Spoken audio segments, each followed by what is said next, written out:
السلام علیکم، کیسے ہو دوستو؟ امید کرتا ہوں کہ سبھی خیریت سے ہوں گے۔ دوستو، جیسے کہ آپ کو معلوم ہے کہ میں آپ کے لیے نئے نسخے لے کر آتا رہتا ہوں۔ جی ہاں دوستو، آپ سبھی کا سواگت ہے ہمارے چینل حکیم عبدالقادر میں۔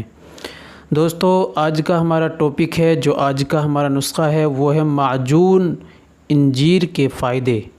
یہ معجون انجیر، اس کے بینیفٹ، اس کے کیا کیا فائدے ہیں اور کن بیماریوں میں یہ کام آتا ہے، آج ہم اسی کے بارے میں جانکاری لیں گے اور اس ویڈیو میں مکمل جانکاری پائیں گے، خاص کر قبض کی بیماری کے لیے۔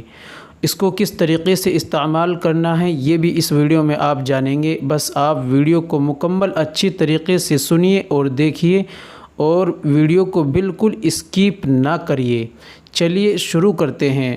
دوستو، شروع کرنے سے پہلے میں آپ سے گزارش کرتا ہوں کہ اگر آپ ہمارے چینل پر نئے آئے ہیں تو پلیز جلدی سے چینل کو سبسکرائب کر لیجئے اور گھنٹی کے بٹن کو بھی لا کر آل پر کلک کر دیجئے۔ اس سے ہوگا کہ ہماری آنے والی ویڈیو یعنی آنے والا نسخہ آپ کے پاس فوراً پہنچ جایا کرے گا۔ ہم نئے نسخے لے کر آتے رہتے ہیں آپ ہی کے لیے۔ چلیے دوستو، شروع کرتے ہیں۔ معجون انجیر، یہ معجون انجیر یہ انجیر سے بنایا ہوا ہے۔ اس کے اندر اور بھی بہت ساری دوائیں ملی ہیں۔ یہ دیسی دوا ہے، اس میں کوئی سائیڈ ایفیکٹ نہیں ہے، یہ انگریزی دوا نہیں ہے، اس سے کوئی نقصان نہیں ہے۔ دوستو، صرف اس سے فائدہ ہی فائدہ ہے۔ آپ یہ نہ جانیں کہ انجیر ہی اس کے اندر ہے، نہیں، انجیر بھی ہے اور اس کے اندر اور بھی بہت ساری دوائیں ملائی گئی ہیں۔ دوستو، میں آپ کو بتلاؤں، انجیر کے اندر بہت سارے فائدے ہیں۔ انجیر بواسیر میں بھی کام آتا ہے، جوڑوں کے درد میں بھی کام آتا ہے، اور اسی انجیر کے ٹاپک پہ میں نے ایک اور ویڈیو بنائی ہے۔ اگر آپ دیکھنا چاہیں تو ہمارے چینل میں جا کر آپ دیکھ سکتے ہیں۔ چلیے ہم معجون انجیر کے بارے میں بات کر لیتے ہیں۔ یہ دوستو ان بھائیوں کے لیے بے حد مفید ہے جو قبض کے شکار ہیں، پیٹ کے اندر قبض رہتا ہے اور اسی بنا پر جوڑوں میں درد رہتا ہے یا بواسیر کی بھی انہیں شکایت ہے۔ تو دوستو، جن بھائیوں کو یہ بیماری ہے ان کے لیے معجون انجیر بہت ہی زیادہ فائدہ مند ہے۔ چلیے جان لیتے ہیں اس کو ہمیں کس طریقے سے استعمال کرنا ہے۔ دوستو، معجون انجیر یہ آپ کو دیسی دواخانے پر، جہاں پر دیسی دوائیں ملتی ہیں، آسانی سے مل جائے گا۔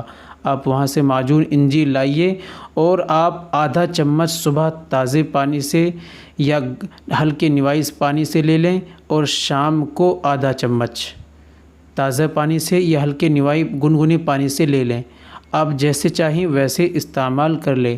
آدھا چمچ صبح میں اور آدھا چمچ شام میں، دونوں وقت میں آپ آدھا آدھا چمچ استعمال کریں اور انشاءاللہ آپ کو بے حد اس سے فائدہ ہوگا۔ اگر آپ کو زیادہ پرانا قبض ہے تو ایک ڈبے میں تو کچھ نہیں ہوگا، کم سے کم 4 یا 5 ڈبے آپ استعمال کریں، انشاءاللہ بالکل قبض ختم ہو جائے گا۔ اور آپ کو ہم دوائی جس طریقے سے بتلاتے ہیں اسی طریقے سے آپ دوائی لا کر اس کو استعمال کریں اور پھر کمنٹ میں ہمیں بتلائیں کہ اس سے آپ کو کتنا فائدہ پہنچا یا نہیں پہنچا یا کیا آپ کو پرابلم ہے۔ انشاءاللہ ہم آپ کا جواب فوراً کمنٹ کے ذریعے بھی دیں گے اور نسخہ ویڈیو میں بنا کر آپ کو ویڈیو میں بھی آپ کو ہم نسخہ بتلائیں گے۔ ہم آپ ہی کے لیے لے کر آتے ہیں۔ دوستو، امید کرتا ہوں کہ ویڈیو آپ کو بے حد اچھی لگی ہوگی، اس لیے ویڈیو کو لائک کر دیجئے اور ویڈیو کو شیئر کر دیجئے، شاید آپ کے ایک شیئر سے کسی کو فائدہ پہنچ جائے۔ ملتے ہیں اگلی ویڈیو میں، نیکسٹ ویڈیو میں ایک اور نئے نسخے کے ساتھ۔ خدا حافظ۔